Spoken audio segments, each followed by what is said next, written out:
culture. My mother, however, all this time, for 35 years, she wanted to escape back to the United States of America.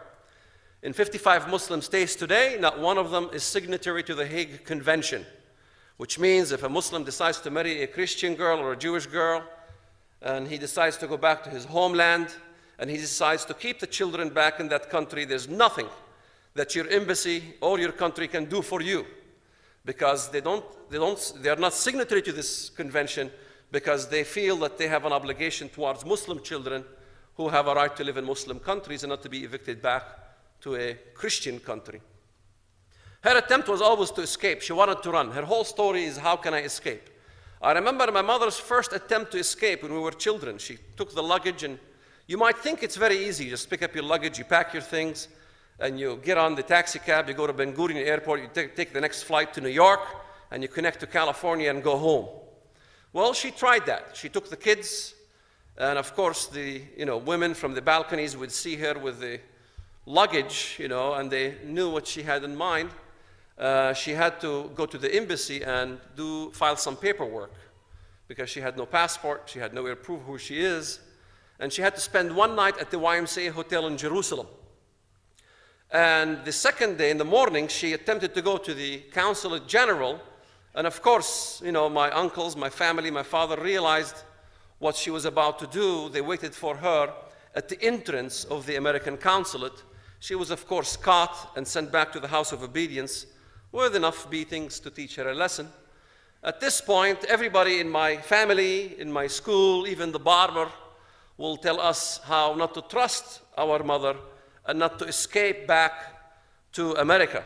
The Americans, of course, in our school were taught as imperialists and what have you. And now her dilemma was, how can she escape with all three children and having to convince those kids to go with her? Because at any inkling my mother wanted to escape, we ourselves as kids will turn her in. She would not want to leave the country without all three children. So for 35 years, my mother remained captive in a system that she didn't want to be part of. She wanted to escape all her life.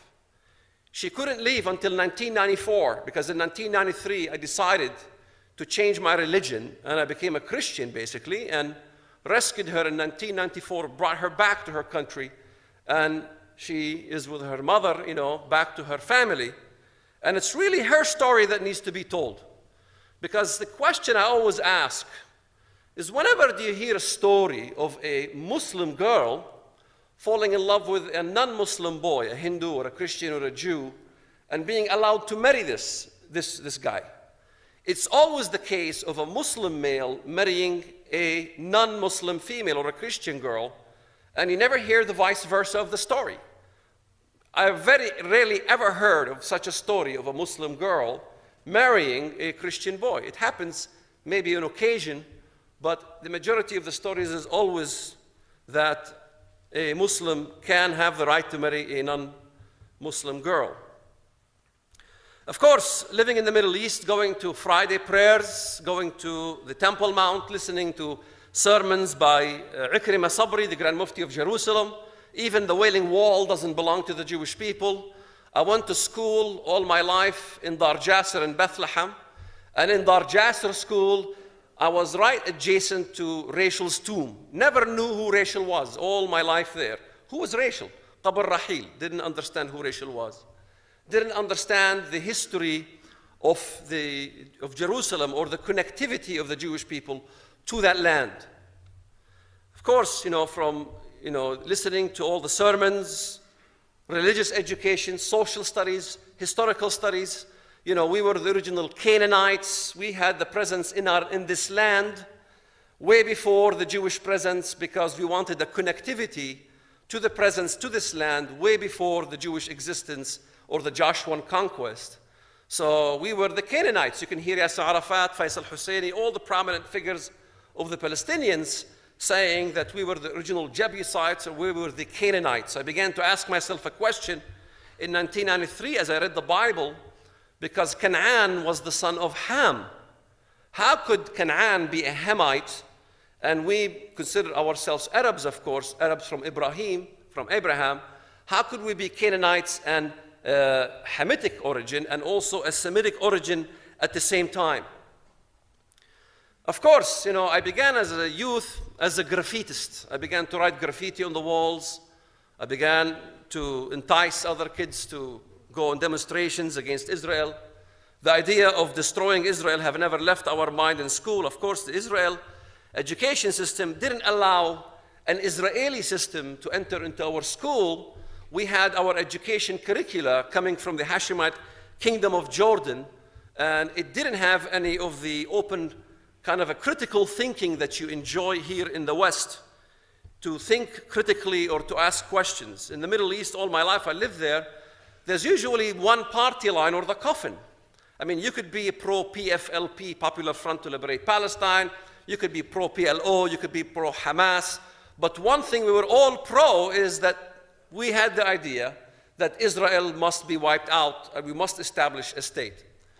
In fact, I always ask myself the question, prior to 1967, the Palestinian Charter never even included the land that we call Judea, the West Bank. It was never included part of that charter. What happened?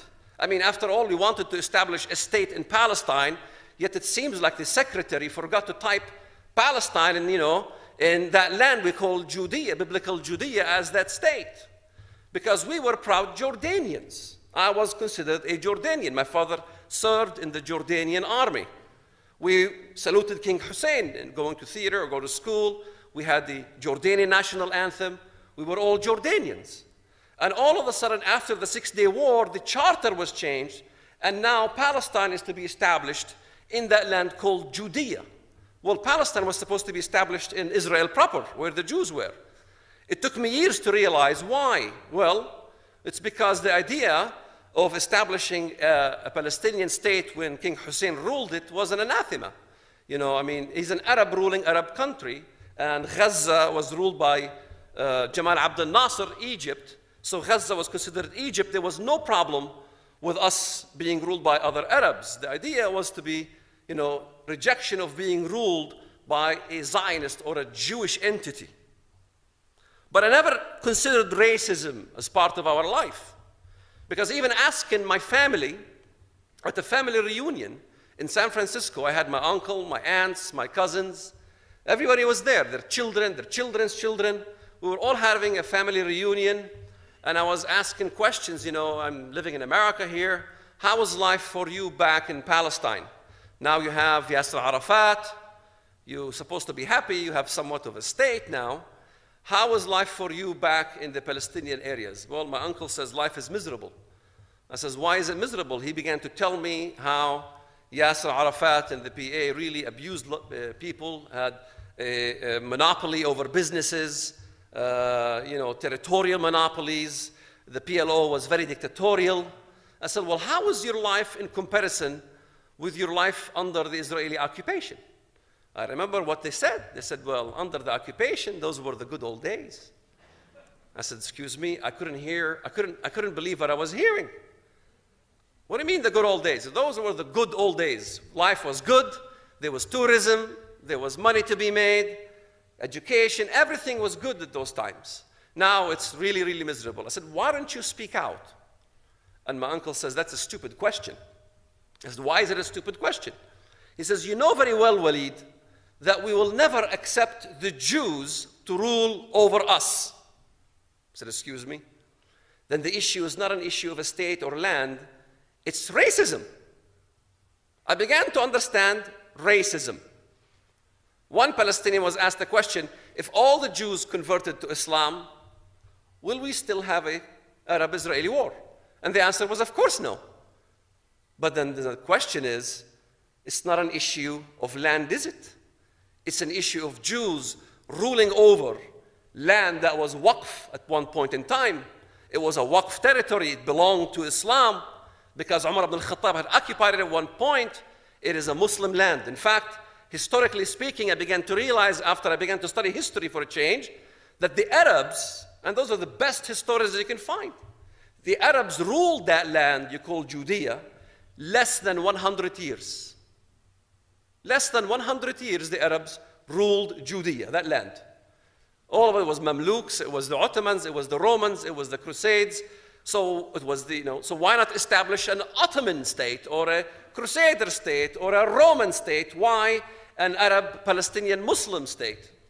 And this has been my argument from a long time ago, that this idea of creating the state called Palestine is going to end up not a mini America, but it's going to end up as a mini Iran.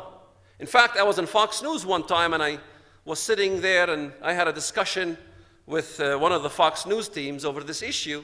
And he says, for your information, I always supported a Palestinian state. What's the name of that guy on Fox News? Big mustache. Somebody can. Geraldo Rivera, yes. Well, he says, what are you in for? He says, I'm a Palestinian. I came to have an interview with Bill O'Reilly. And he says, you're Palestinian? I said, yes, I'm Palestinian. He said, for your information, I always have supported the Palestinian state.